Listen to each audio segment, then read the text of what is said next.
All right, so I've been a creator in video form for like 15 years, and if there's one thing I know about making higher quality videos, is that a lot of it is in the details. Man, this guy has been creating videos for 15 years. Like, that's really, really massive right there. Get the fundamentals early, but the details make it better. Now, what if you run out of time for details? Like you spend 24 hours, let's say, on a video and then put it out, but you want to do even better than that? Sometimes adding help with parts of the video can take it to the next level. Did you hear that? Adding help can actually take it further. That's strong. Let's say you spend 24 hours on a video and you spent that last hour on the thumbnail, for example. Well, what if while you were spending those 24 hours on the video, someone else was spending 24 hours on the thumbnail? Wow, that's a good idea, but what if you don't have the money for a team? This guy is great already, so he has money for the team, but what if you don't?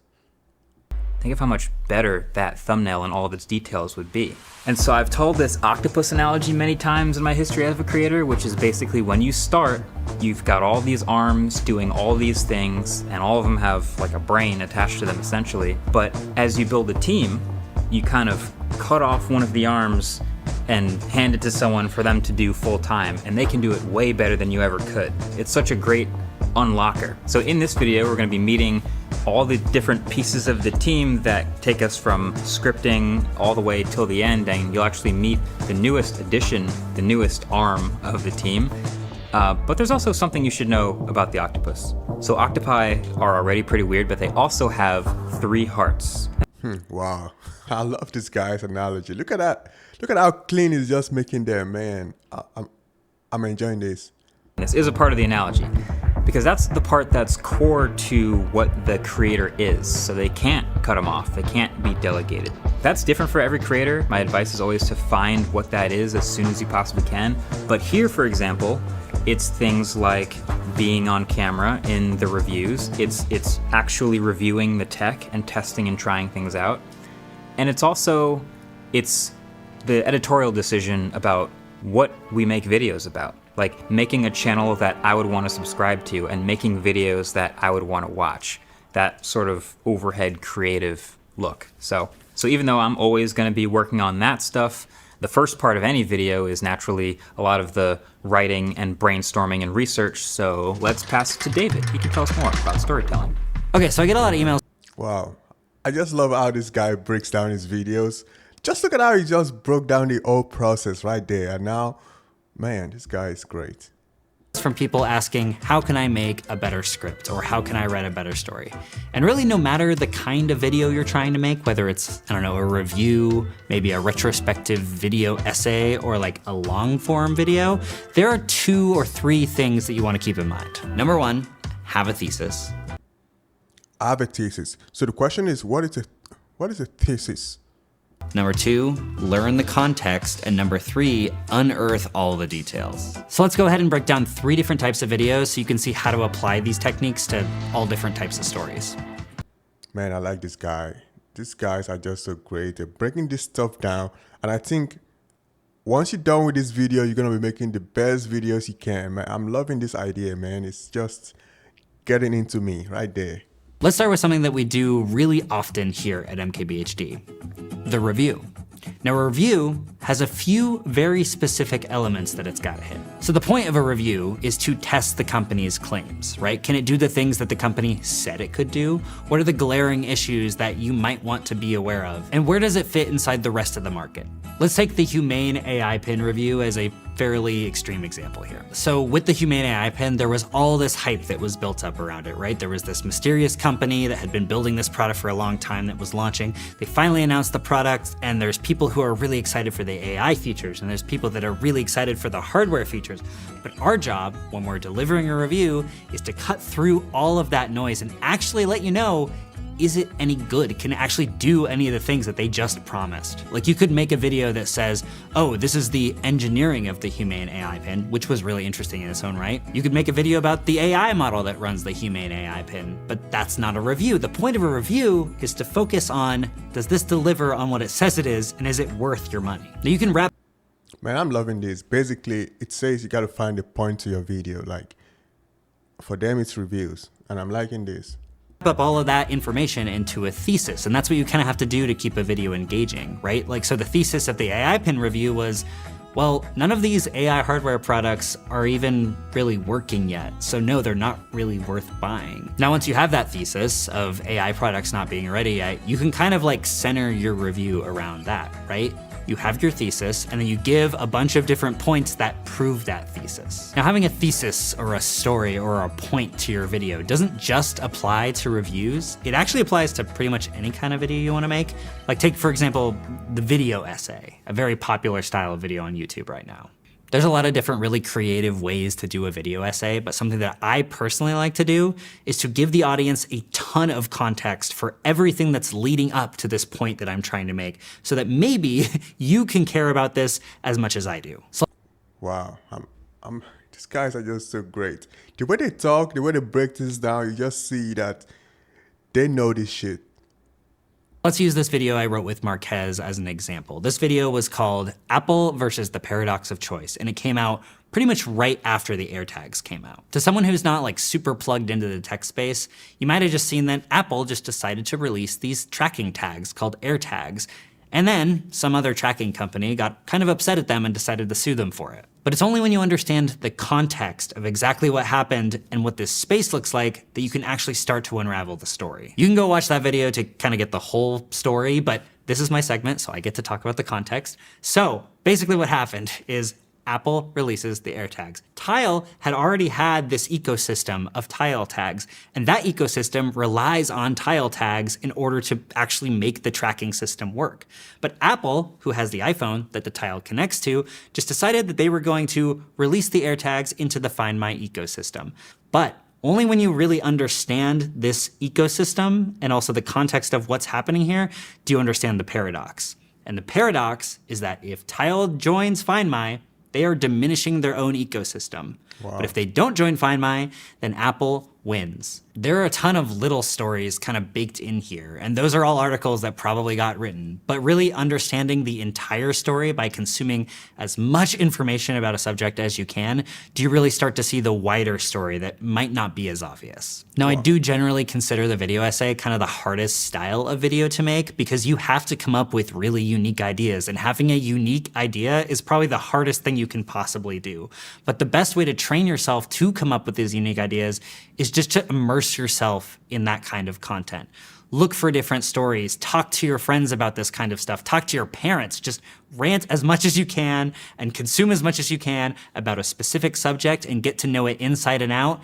And that's when some of those bigger stories will kind of like light up in your brain. The last style of content we're gonna look at is those like documentary style, over 1 hour kind of videos. And it seems really scary because they're really big, but it's actually not as complicated as you think. All right, for this one, we're gonna use our Boosted to Busted, the rise and fall of boosted boards episode that we did on Waveform a couple of years ago. It's audio only. If you haven't listened to it yet, make sure you go listen to it. Kind of similar to the video essay, you already know where the story is going, right? So a lot of that story is actually gonna come out in the research process. For this project, we already know where we ended up, right? Boosted boards went out of business. And what we're trying to figure out is why. Now you could just Google these questions and kind of get broad strokes answers, but the storytelling, the thing that really keeps you engrossed in the story, is in the details. And in order to get those details, you wanna talk to as many primary sources as you can. So I started reaching out via Twitter DM, via email, via Instagram DM to as many people as I could possibly find that were involved with these projects, right? 80% of these scripts is honestly just gathering the information and talking to people. And it's only at that point that you can actually take all that information that you learned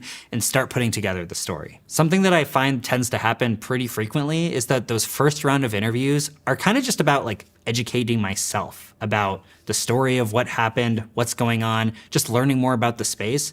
Then I try to put the video together and I realize that I know a lot more now and I need to really dig into those details. So that's when I call those people back and really start putting the meat on those stories. For projects like this, it's really helpful to have software that can transcribe these interviews because then you can search different keywords, and when you're putting together the story, you can know, oh, this person said this specific thing and I would really love to highlight it here. So you can search those words and throw it right in. So to tell those like long form documentary style stories, you've already kind of got your box of where the story starts and where the story ends.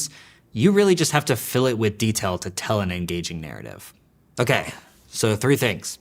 1, have a point. Know what you want to talk about. Revolve all of the content around that point because that video needs to be going somewhere. 2, understand the context. Immerse yourself in as much detail as physically possible about what you're trying to talk about. Do research, talk to friends, explain it to family, understand the context and the detail. And 3, have a passion that you want to chase. If you're excited about that, dive deeper and deeper into that passion about that project, and eventually you'll end up with something good.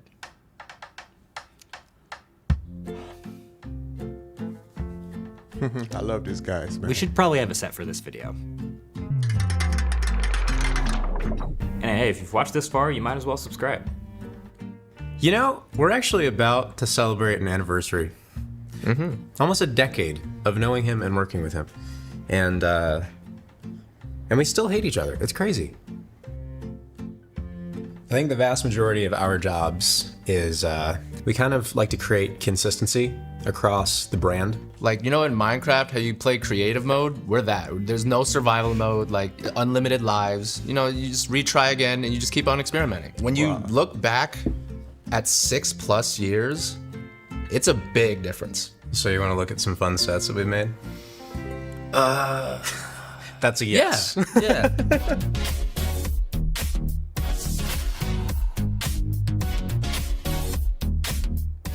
So the backstory to this video. This is the Pixel 3 review, and this was the first video that we ever shot in 2:1, which I think we fought tooth and nail. Marquez found out that 2:1 uses the full sensor size, so he was like, oh, okay. So that was our in. And basically. also, a lot of phones at that time were coming out in a 2:1 aspect ratio. So it was kind of satisfying to see your video in full screen and not have it like cut off. This nice little warm bit here that's traveling downwards, that's from a Westcott, which is probably one of my favorite lights. It has a really good CRI. So like it looks really natural, just soft by default. And it's bicolor. Make it cool, make it warm. With lights, there is a rating that is used based on the actual quality of the light for cameras. And the higher the CRI number, the better quality that light is for film. Yeah, we don't know what it stands for, so we're not going to say it.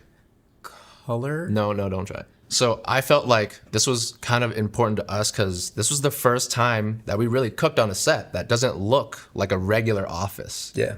One of the big things that we kind of found here was Bauhaus coloring design. And so what they do a lot is their primaries, red, blue, and yellow. And so you can see here we've got red, our blue here, our red here, and our yellow here.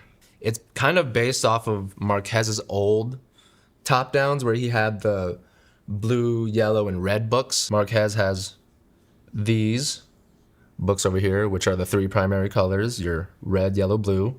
You got your blue and red right here, a little bit yellow right here.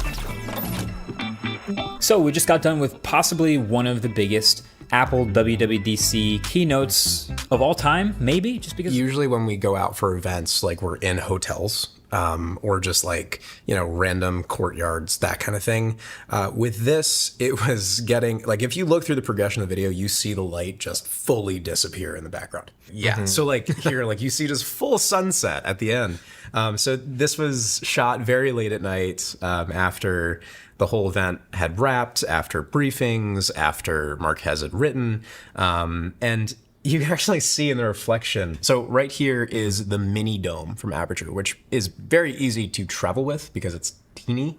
But also, I mean, as far as a softbox goes, it's just the right amount of softness.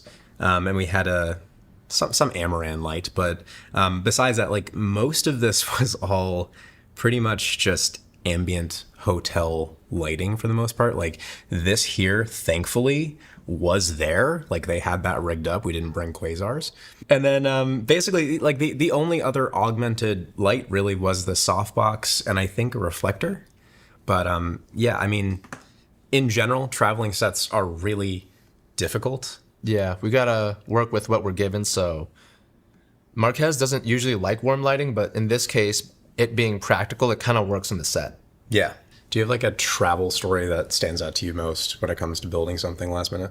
Oh, there's a podcast episode with Austin Evans for CES. I had to put my bed cot next to the set table to like be a sound blanket essentially. Oh. Yeah. Oh, that's funny. And it kind of helped with fill and the lighting because it was a white bed. So dual purpose.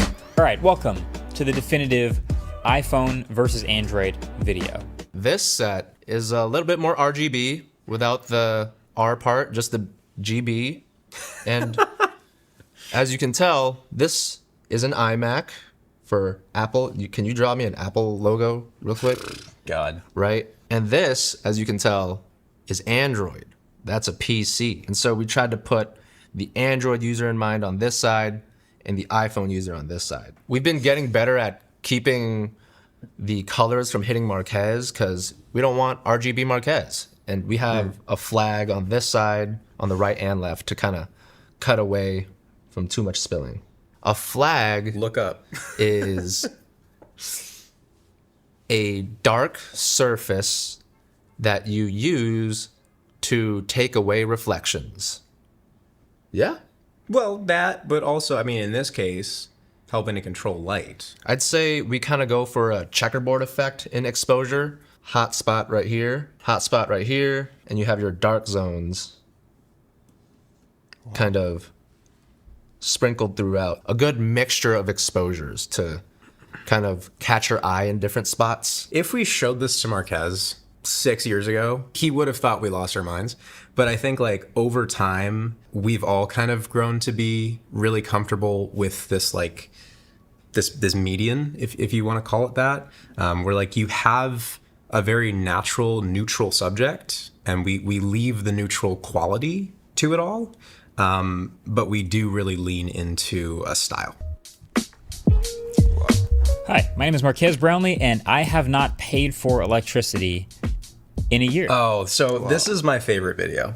We wanted to play with this idea of the sun coming through the window. Like, this is a really good example of like subject matter of video applying to set. So this window right here was sort of the center point, like the motivation of the set, if you will. And then, you know, from here, we shined a bunch of lights through it. So we have like a general color cast light that's going through it. So like a big key, basically, that we made super warm. And then in addition, we have this, we call it the turret. It's basically like a gobo projector light. And it looks like a weapon. Cannon. Give me 1 second. Gobos. I can do the drawing for you. You just do the thing. Gobos are these little metal things that have prints that are stamped into them. So for this, we had a gobo.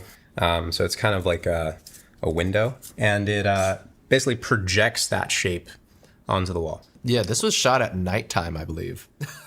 Like the sun was not out. Maybe. Because we blacked out the complete other side, which there actually are windows. Mm-hmm. This left side over here does not get any sunlight at all. So That's this just is the office. completely fake sunlight. Yeah. So to bring it all back, we used to do the Bauhaus kind of colors, and you can still see it today with right here. You have your blue. You got your blue, red, and yellow, and your red, blue, and then yellow. So we still carry a lot of core concepts that we started back in the day. I remember starting and like knowing absolutely bleep this all about anything to do with film. And I was just using random lights, like light bulbs, anything that I could find. But it's like, you know, now, yeah, we have all this great, cool stuff, but ultimately, like, you still have to be inventive and creative. And that's the thing that matters most. Now, this is all good and all, but all this footage is really useless unless you have someone to edit it. Wow. So let's talk about that. We're going to double it and pass it to Mariah. I'm Mariah, and today we're going to be breaking down 3 edits that I did for the main channel, and one of them follows the typical kind of formula that we all know and love, and the other 2 are a little bit different, so we'll talk about it. So there's really 3 things that I think of when I think of a Marquez video, and it's that it's very distraction-free, it's very light on the music, not a lot of like retention editing. He has really crisp and clean B-roll, and also just a really simple but effective talking head video. So it's nice to know that these are kind of the things to keep in mind when I'm editing, but then it's also nice to think of when we want to break out of this box. So we know really what he's known for, but then we can play with that and we can take it a little step further. So the first video I'm going to break down is the Pixel 9 impressions video. So there's several phones. There's the Pixel 9, Pixel 9 Pro, then the Pixel 9 Pro XL, and then a Pixel 9 Pro Fold. So this one was weird because when I was editing, I could not tell the difference between the Pixel Pro and the Pixel Pro XL because they look the same. Why would you do this, Google? And so with that, I didn't want to change the whole scheme of this, but I still wanted to include some kind of title. So I just had the XL pop up in this instance and changed one of the shots, but visually you wouldn't know a difference. So it was nice to just have 3 main title cards, just boom, boom, boom, get into the video. These videos are very easy to do quickly because of the formula, and it's something that we can really heavily rely on when we have a time crunch, which is nice. The biggest challenge for this video was truly probably the color, more than anything. A lot of the footage I was getting back was very green. This window here, if you can see it, I don't know if it was tinted or something in the Google offices made everything on this other half of the room tinted completely green. Luckily, we're able to overcorrect for that because we have all the raw settings from the camera. And so we can change the Kelvin, we can change the tint. This video comes together mostly in the script. And so for the other videos we're going to talk about, those definitely came together in Final Cut. Like, we didn't know what they would look like until we got in the edit and we saw everything. So the next video I'm going to break down is the $20,000 versus $2 million hybrid car video. Maybe for most people, a hybrid is actually the best option. Interesting.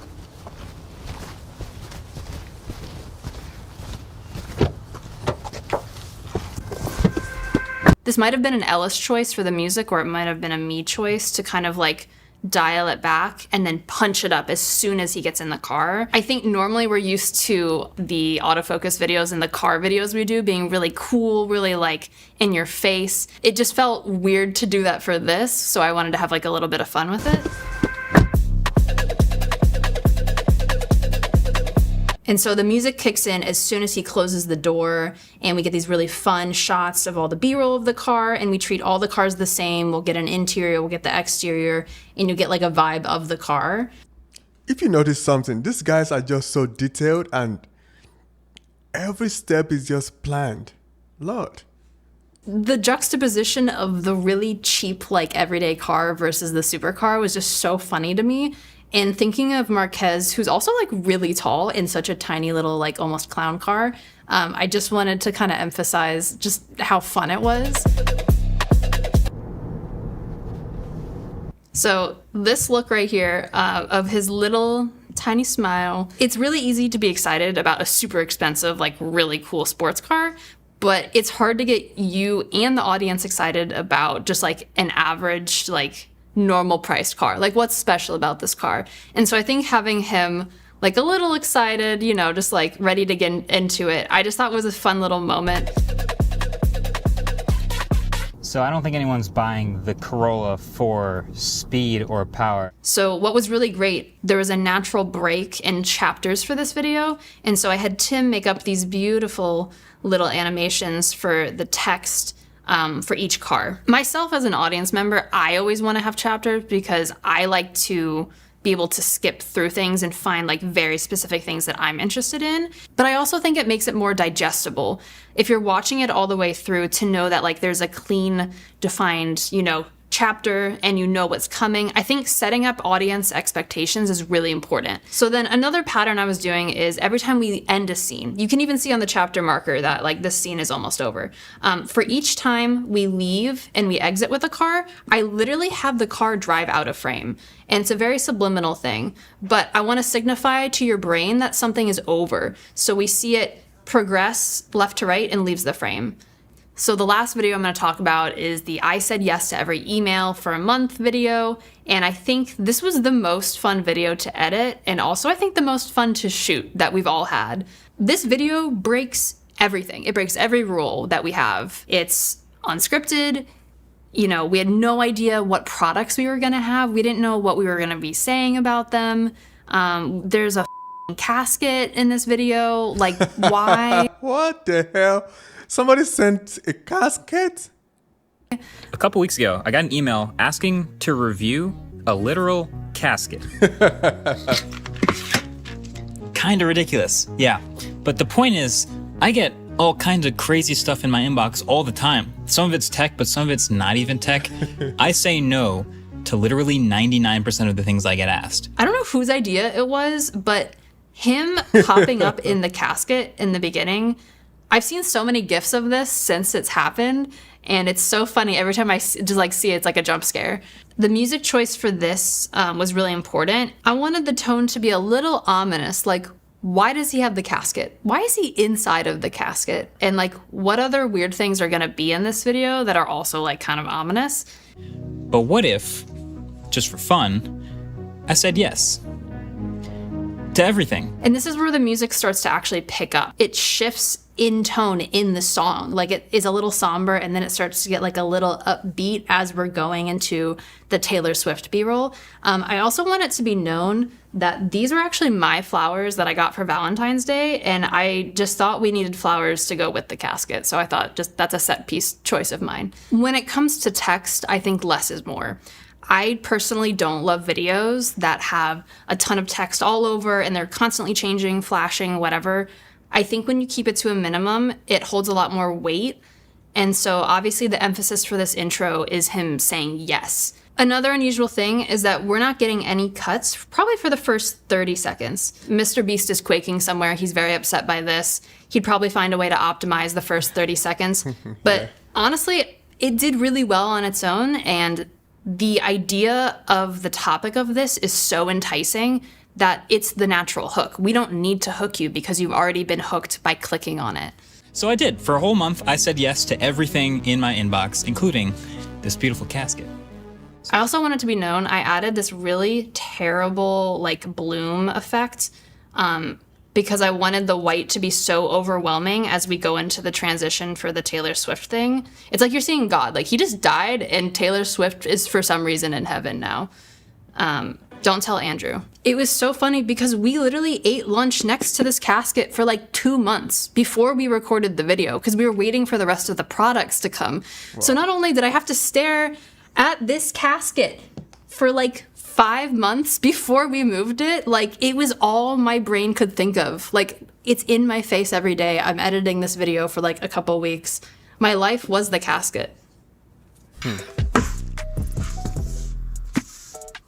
So, I say yes to a lot of phones, right? I review a lot of phones on this channel.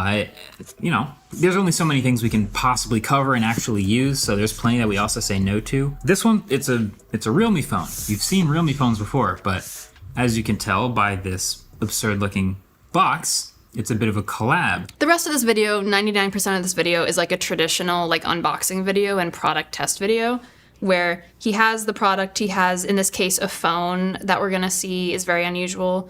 And this was a 2-camera setup, so we cut between the wide and the close angle camera. And so we didn't have anything we wanted to say specifically about them. We just wanted to get a first impression of these products straight from the companies. So what have we learned? Well, I actually have some learnings from all of this saying yes to pass along to you and for myself. Something that breaks the formula also is this is one of the few times that you won't see him cover the lens with his hand at the end because he can't reach it. So instead, you'll get him actually laying down and sealing the casket closed. So the part that people don't always talk about is how big some of these projects can be. Especially when we're handling multi-camera 8K, all that kind of jazz. And so this Pixel video specifically was only about 1.3 terabytes, but it can range. Man, that's a lot. God damn. From 1 to 5, depending on how many cameras we have. And so I'm not a storage expert, but we're gonna go ahead and cut to the producers for the studio channel, and they're gonna talk a little more about storage. All right, so we couldn't have made this monstrous big video in the amount of time that we did if it was not for today's sponsor, Synology. All right, so for some context, this video is about 7 terabytes and our current runtime is about an hour long. So we have 4 weeks to edit this entire video, and we have 2 people to chew through all of that footage. The only way that we could get it done was if we could both edit off of all of that footage at the same time. Synology sent over their DS3622XS Plus, which other than the terrible name, is a really great piece of hardware. And so the server has 12 hard drive bays, each with 16 terabytes of storage per hard drive, and we've got it set up in RAID 6. Yeah, RAID 6 is just a fancy way of saying that we have some redundancy, so if anything happened to a lot of the footage we shot, we'd be okay. So we're both able to edit off of it at the same time because we're both connected via 10 gig Ethernet. Another company called Ubiquity sent over some networking gear that made those 10 gig connections possible, so thank you to them. And I have to address something. If you're a smaller creator and you're telling yourself, yo, I don't need 140 terabytes of footage, I don't need to edit with someone For real, I've been thinking about that. Like, that's a lot. else, there are other solutions from Synology for you. Before we were using this server array, we were using Synology's DS923 Plus to back up different assets. It is never too early to start building out infrastructure so that you don't lose all the footage you work so hard to put together. So no matter where you are as a creator, the beautiful thing about Synology is that its storage solutions can grow with you. Yeah, so if you're interested in checking out more, check out the link in the description down below. We're actually gonna break down a few details about this ad deal later in the video, but first, we gotta talk about something. Hey, Ellis here, sound guy. And you guys are always asking me, Ellis, how do I make the audio in my own videos better? Well, I happen to know a thing or two about audio, and maybe I can help you answer that question. All right, insert chair squish sound right here. Oh yeah. All right, so first question I always get asked is, Ellis, how do I choose a microphone? And I know this isn't an awesome answer, but the answer is sort of, it doesn't matter. And I know that sounds crazy, right? There's all these expensive microphones. We here at the studio use very expensive microphones, but you can get decent audio out of like 90% of microphones that are on the market. The trick is, especially when you're recording dialogue, there are some microphones you can choose that are the wrong choice. And let me explain what I mean by that. Almost any mic that you're gonna see in 2024 in this beginner price range is gonna be in one of two polar patterns. And don't get freaked out by that word. Polar patterns is just how we describe the direction that a microphone can hear in.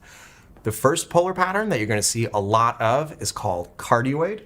This is a cardioid mic right here. This is a Shure SM7B. And what's cool about cardioid mics is that they listen from the front, but the more you rotate the mic away, the more you find that they reject sound from the back. Can't hear me? And now you get more and more and more and more, and now I'm back, baby. The second polar pattern that you're gonna see a lot of in this sort of budget range is called Omni, like this Sanken COS11D. This Sanken, because it's an Omni, can be rotated any degree. I can point it at Rich behind the camera. I can point it at me with sounds coming out of my mouth. I can rotate it however I wish, and you get a beautiful, even, unchanging audio signal. There's a lot more polar patterns out there. There's figure 8, there's super and hyper cardioid, there's a bunch of stuff. For what we're doing, which is dialogue in a YouTube video on a budget, you're mostly gonna see these two. Now, if you've never done audio stuff before, you might be wondering, why would I use a cardioid mic when I could just use an Omni mic and it records more? Well, good question. When you speak, sound comes out of your mouth in all directions. It bounces off the room in all directions, and then it hits the microphone in all directions. And generally, when we're recording someone, we want to hear their voice and not the room. So the more rejection we can get on a microphone, the clearer and more direct and more distinct that person will sound. And That is why you see shotgun mics so frequently on set, because they just reject so much more than a normal cardioid mic. So if you're trying to make a video that's very similar to what we do in the main channel, like one person sitting in a chair looking at the camera, chances are an Omni mic is not the right choice for you. The other thing that you want to keep an eye out for is that if you're just recording dialogue, you're doing it in mono. Lots of things sound great in stereo. Dialogue is not one of them. And trust me, I spent so much time here trying to make stereo dialogue work. I couldn't figure it out. If you want to give it a crack, go for it. But just trust me when I say it sounds weird. And if you really don't believe me, doesn't this sound weird? Aren't you uncomfortable right now hearing me in stereo? Isn't your brain wandering, wondering, where do I focus on this weird reflection-y off-axis nonsense mix? No, It sounds bad. Don't do it. When you're recording with an iPhone or certain cold shoe mics, they will default to stereo. So if you do happen to switch to a stereo mic at any point in a video, in your software, just sum it down to mono. Google it, you'll figure it out. Hopefully by now, you have a rough idea of what mic you want to use on set, but there's something important to know, and that's even a God tier microphone, when placed in the wrong position, is going to sound like Garbo. And if you don't believe me, then check this out, okay? When I'm speaking, this mic over here sounds way different than that mic over there, which sounds way different than that mic up there, even though they're all Sennheiser 416s running into the same preamp with the same gain settings. Wow. That's right, same mic, 3 different sounds. So how do you know where to put it?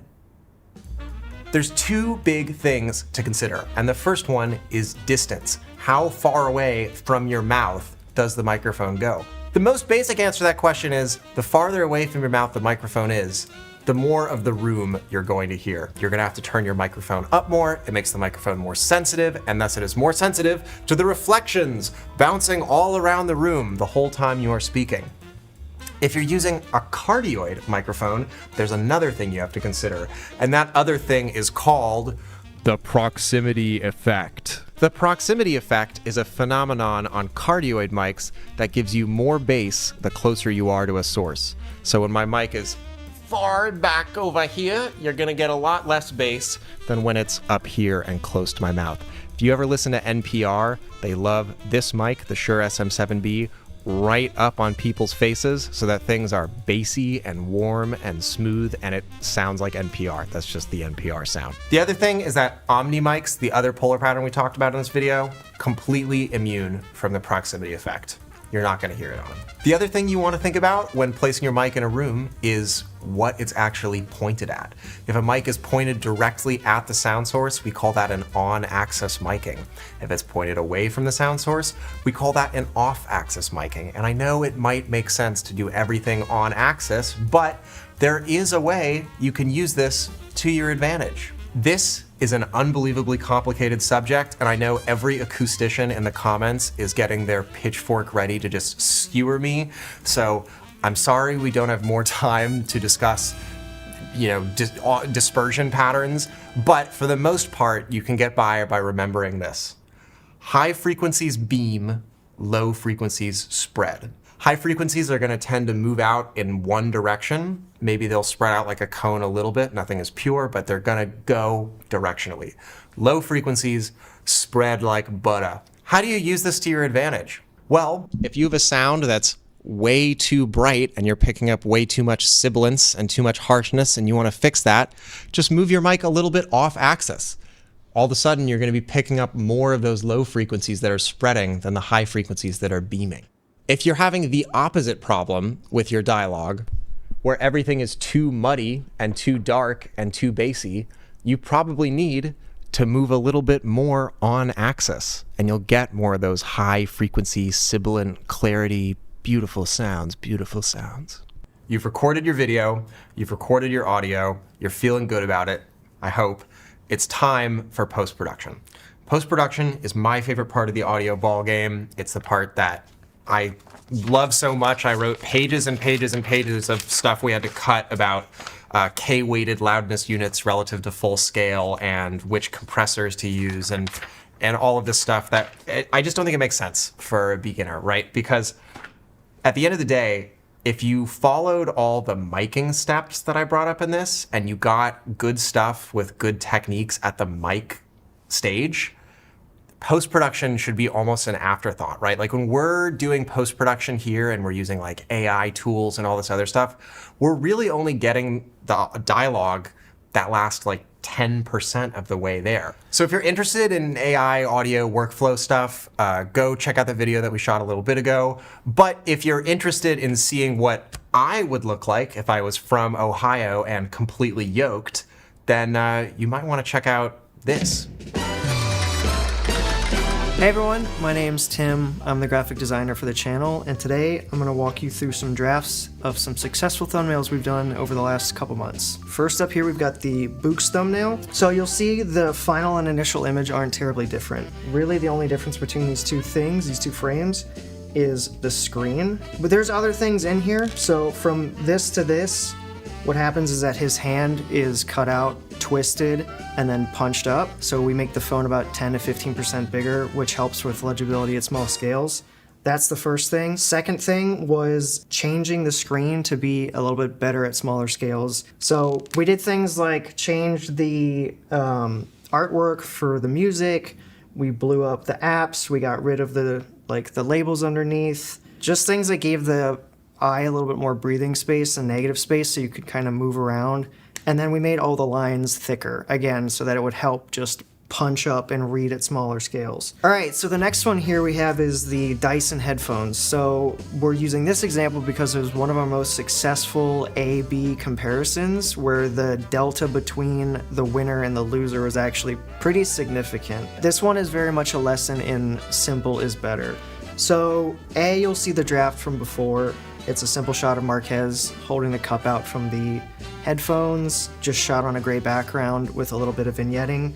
The only thing that we did different to it was to try and punch up what the focal point was. We want to try and get the product in the center if we can. It's either in the thirds or the center. Center is nice because it just makes less effort for the eye to move around the frame. So we've already got in the middle. How can we highlight it even more? The cup is yellow. What complements yellow? Violet or purple or whatever you want to call it. Another thing that we added was the price point. They work really well if it's priced really low or priced really high.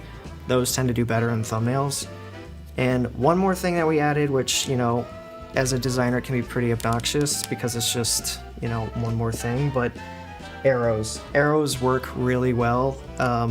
You kind of can't beat them. They just do well. Going over B, I'll just touch on quickly what we went through with the drafts. We shot two versions of Marquez here and here. They were the same size, but we wanted to try and draw the eye to one of them, right? Because one of them is more important than the other. We looked at it and thought, what if we could try something else, which was maybe fading him a little bit. So I added like a 30% fade. And it's kind of like wearing belt and suspenders. You only pick one. And so this is just too much. If he's already smaller, he doesn't need to be faded as well. So we got rid of that idea. We kept him at full opacity. And then trying to do the same thing as this thumbnail, playing with a simple color palette, a limited color palette. And even though it's, you know, we have all these things working for it, when you compare it to this is doing the same things with a limited color palette, but in a more effective manner. We're telling people exactly where they need to look, which is the new feature of the headphones. I feel like there's just a lot of things happening here, which is why I think that one did so much better in the A/B test. So simple is better. This one's pretty different. So most of the thumbnails we do in our channel are consumer based. This is a product from Disney called the Holotile, which is a 360-degree treadmill. So there's motion involved in it. So what was difficult about this one is that the assets that we had to work with were just some footage that Marquez shot by himself. And as you can kind of tell in this frame, it wasn't a professionally lit environment. So we had to do a lot of retouching with it. So we took two frames from the video, one of his back leg moving and then one where his front leg is static, and I just stitched those two together. We tried to, as you can see, our ABs are like very similar. They both have arrows, they both have text. I think the reason A did better than B is because the way it moves your eye through the composition. You start here at the anchor point, which is the arrow, because it's one of the bigger things in the composition. You move down to the foot throws you to the text throws you across, lands on that foot.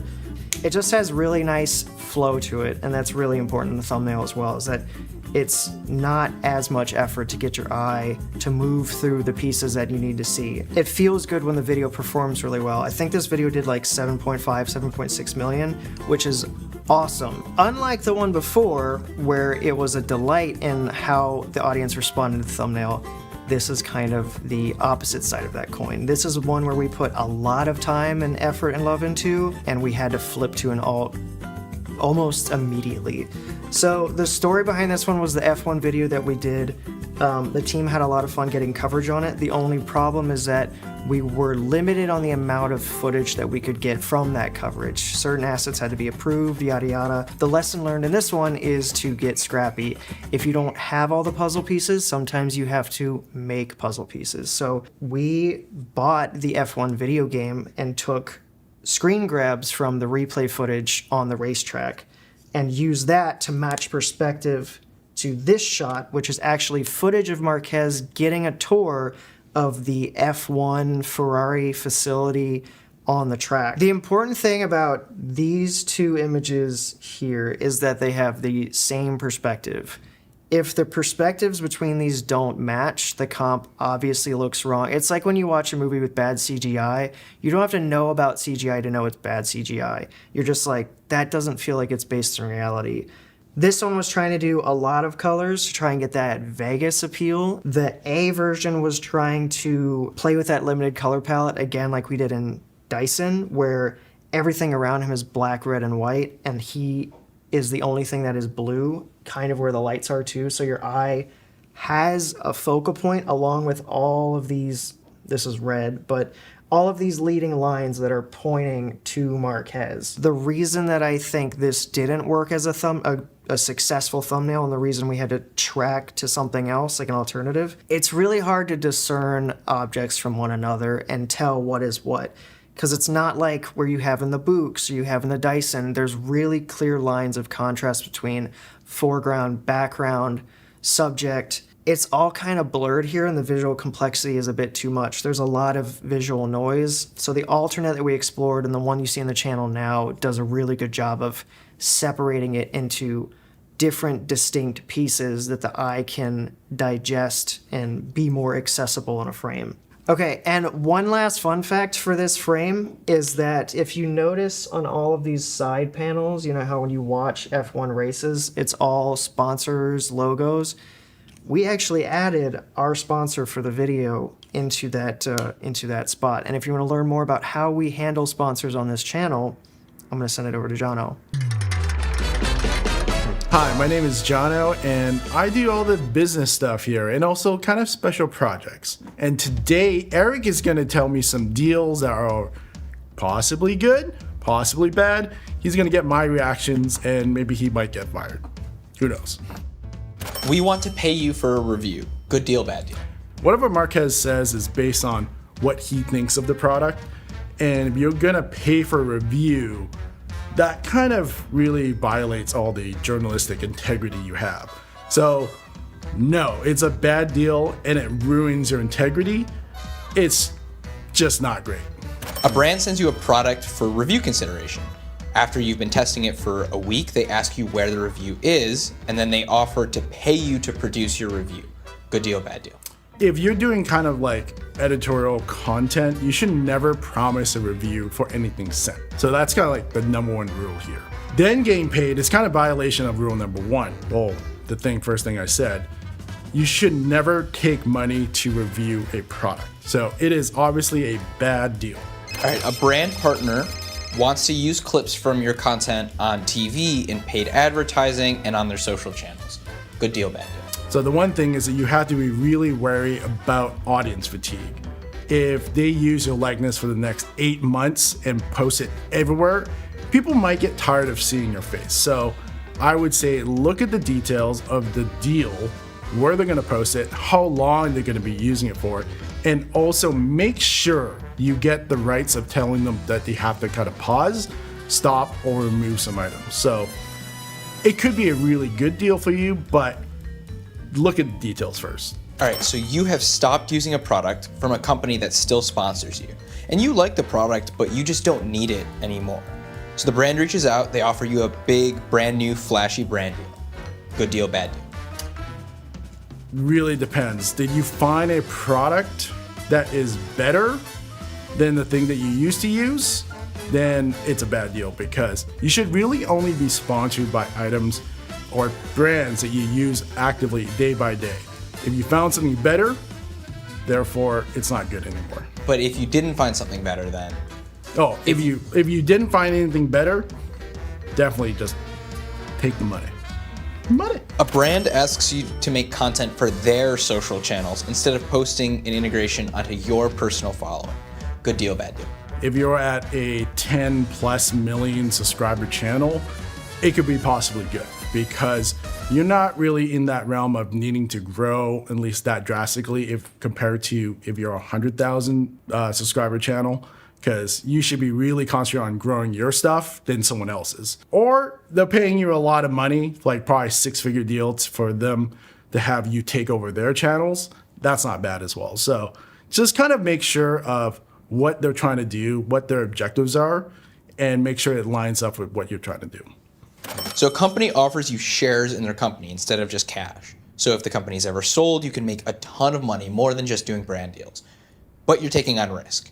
Good deal, bad deal. I'm going to bring up an example of our Ridge deal that we have with them.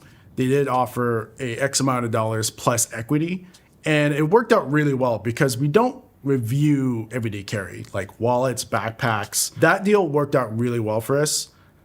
Are there other times like companies that want us to make a smartphone or design a smartphone for them? Terrible idea, because of the fact that we review smartphones all the time. It just won't work. Optics are bad. You are the behind the scenes and sub channel for a big tech YouTuber, and you want to make a video about how your team makes videos. So you ask your business guy if there are any brands that want to target creators that could sponsor that project. Then the brand guy says, "Wow, you are so smart and cool, Eric. Ha ha ha ha ha ha ha. I wish I thought of that. He he he he he he he. Ha ha ha ha. You are the best. Good deal, bad deal." Who wrote this? Eric? You know what? I'm gonna just change gears here.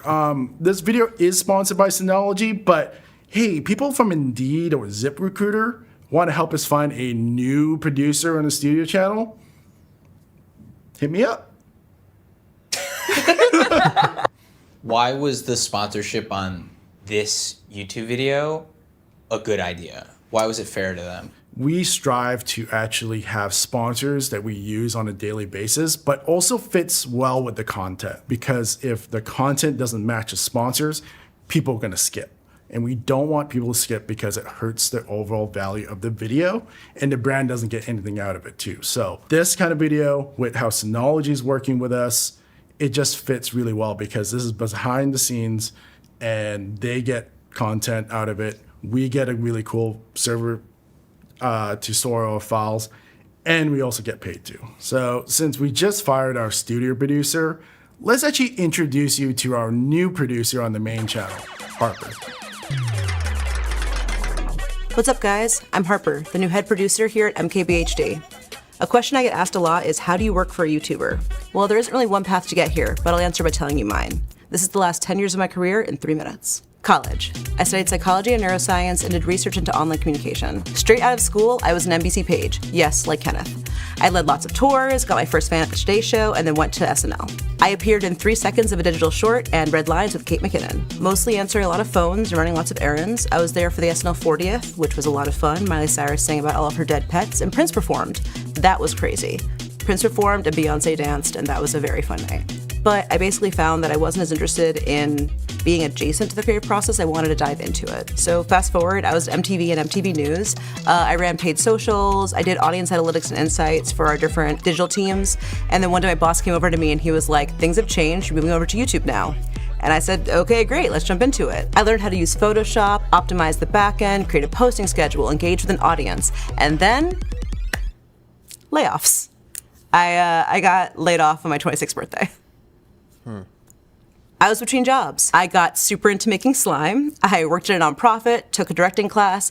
I wanted to just start making things, not just be working in the back end. So I reached out to friends, started editing scripts, gave notes on writing packets, and ended up producing 2 shorts and 1 feature-length film. But the freelance lifestyle is just not sustainable for me. After 9 months, I was hired by SiriusXM to produce digital content. On my first day, I said, "Your YouTube page sucks, can I fix it?" And they were like, "Sure, whatever."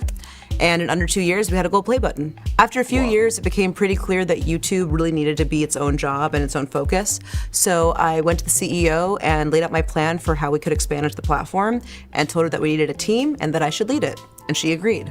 So I became the head of YouTube for SiriusXM and all of its subsidiaries. I was getting much more detached from the creative collaboration and production and was much more so moving up the corporate ladder. And then, layoffs, again. But this time, being let go felt like being given an opportunity to go find something new that I was excited about. I played a bunch of Elden Ring, updated my LinkedIn, and was recruited to be a producer for a massive YouTuber. I slept very little and learned a ton. I negotiated contracts, hired vendors, scouted locations, built a laser maze, and buried my boss alive. After years of having to defend the importance of this platform, I finally made the jump from working on YouTube to working in the creator economy.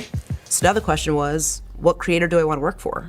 And while I was doing that, a headhunter reached out and asked for my resume, which I sent over, and before I knew it, I was on a Zoom with Marquez. There's no way to predict where your career will take you, and this industry is really volatile, so there's no set path to follow. I always wanted to work somewhere where I could lead production, collaborate on strategy, contribute ideas, and work with awesome people. And don't tell anyone here, but they're all pretty great. They are obsessed with ping pong, but this is a really great place to work. Get it? It's an octopus. Wow. Wow, that was great.